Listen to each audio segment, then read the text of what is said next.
to find the gain of a complex circuit like this, usually the gain for a common emitter is you would do Gm times the R at the collector, which is R3. Would be like this, Gm R3.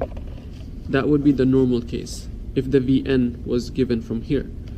But in this case, the Vn is given all the way here behind some resistance. So this could be a very complicated circuit, but you're gonna combine all the resistors in parallel and in series to get something like this at the base. So how to find the gain?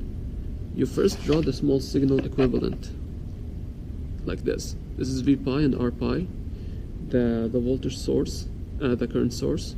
It can be modeled as Gm V pi or BIB, where IB is the base current going like this, IB. And the gain is usually V out over Vn, but that would be too tricky here. You're gonna have to solve for these guys too. But there is a shortcut.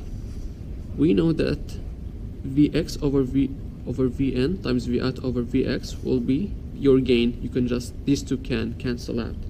So if I found the gain from this point to this, which is this guy, and found the ratio between Vn and this point, which I'm gonna call Vx, I can find the gain with little steps and with a very simple analysis rather than doing a very complicated KVL and KCL analysis over this small signal. So now after drawing this, I see that R2 and R pi are in parallel. They have the same voltage, and I'm just gonna do a voltage divider right here, as we can see.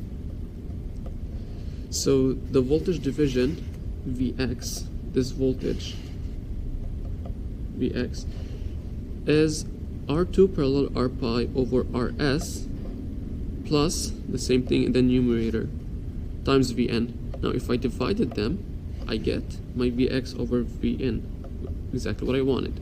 Now I just have to find the gain for the common emitter, which is here. You're gonna take this current times this guy divided by the V pi right here, which is just the Vn looking from here. And at the end, your gain will be exactly this, GMR3 times the thing you found with the voltage divider. This is the work. I'm gonna post this image in the description. So, see you later.